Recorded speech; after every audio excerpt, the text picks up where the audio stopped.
Hello YouTube, welcome to my channel. So I published my first YouTube tutorial a couple of weeks ago, and it was all about creating a simple audio visualizer in Blender. And I must say I was really blown away by the kind of support that you guys gave to me. I really appreciate it. So I went through the comment section and then I realized that one of you guys asked how to make the visualizer react or sync with an audio. And that's what we'll be looking at today. So without further ado, let's jump right into it.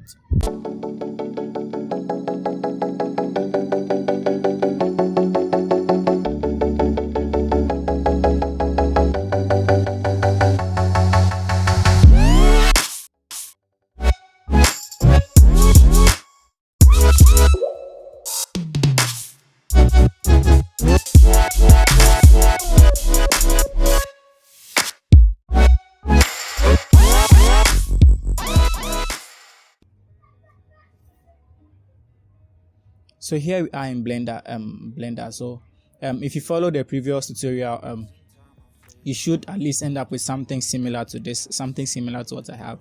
If not exactly what I have, you should end up with something similar. All right. So what I'm going to do is that I'm going to show you a trick, and we are going to take the sound or audio that you want to use and then convert it to F curves. Okay, and then those F curves are going to add some minor motions to your object or to your displacement, all right, to make it match with the audio. Okay, so it's actually very simple. So I just set my timer and then I'm hoping that we finish this in less than 5 minutes.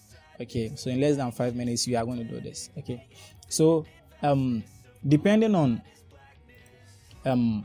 which modifier or depending on what instance you used or the coordinates here, over here it's a coordinate. So depending on the coordinate that you used for your displacement, that is what would determine where you would put your F curves.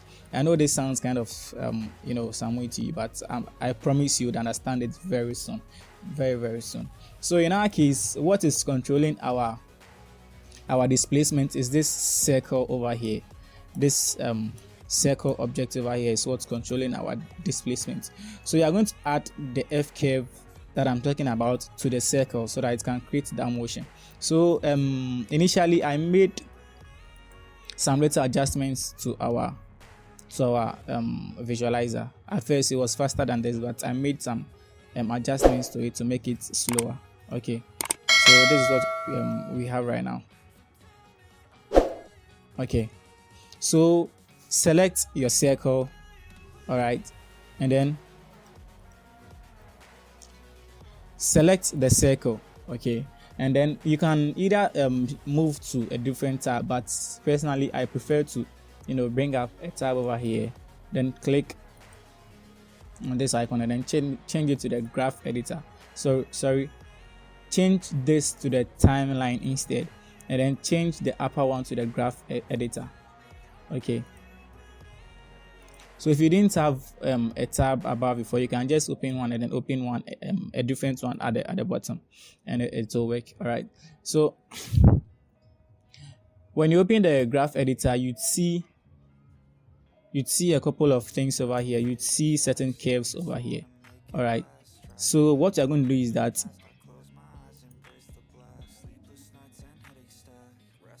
we are going to select our circle. Okay, and then observe where the animation takes place.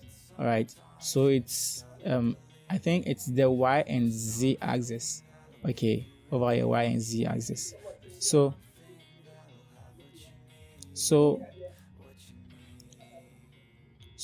we are going to add the F curve to either the Y or Z axis, and I observe that probably the Y axis, when you add those F curves to it, it doesn't really work well. So I added those F curves to the Z axis, and then that actually worked perfectly. Okay, so you can try whether the Y or Z. Probably one of them, those two. Maybe the Z worked for me, but it might not really work for you. Okay, so you can try any one of them, but we are going to start with the Z axis. Okay, so when you select the Z axis, you have to select it. All right, select the Z axis and then come here to the key key, all right, then go to big sound to FK, all right.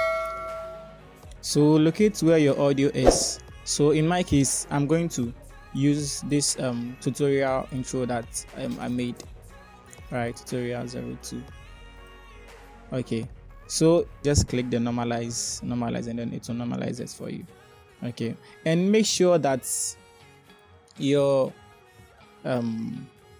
marker is on frame 1 or frame 0, all right, because I noticed that it starts from wherever the marker is.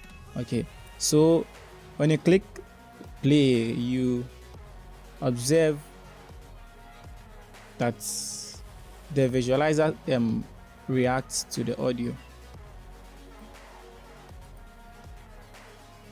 All right, so yeah, so I guess it's not a z-axis.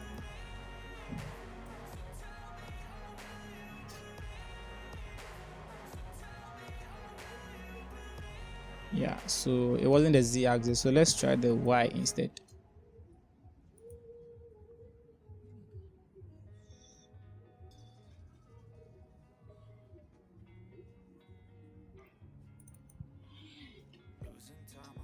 So when you click play and then just watch the magic happen. Yeah, so that is it. So if you want your audio to be playing on the background, just go to a different tab. Let's use the sculpting tab. Okay, then over here change the tab to the video sequencer. Okay, then shift A, bring in the sound that you use. So in my case, tutorial 02, and then voila. Hello YouTube, welcome to my channel. So I published my first YouTube tutorial a couple of weeks ago, and it was all about creating a simple audio visualizer in Blender. And I must say I was really blown away by the kind of support that you guys gave to me. Basically this is it. So you can go ahead and then tweak it according to the way you want it. But basically this is the trick that I wanted to teach you guys. And so thank you for watching. Remember to like this video, subscribe, and then click on the bell button so that whenever I publish any new tutorial in the future, you get a notification. All right, thank you for watching. Have a good day.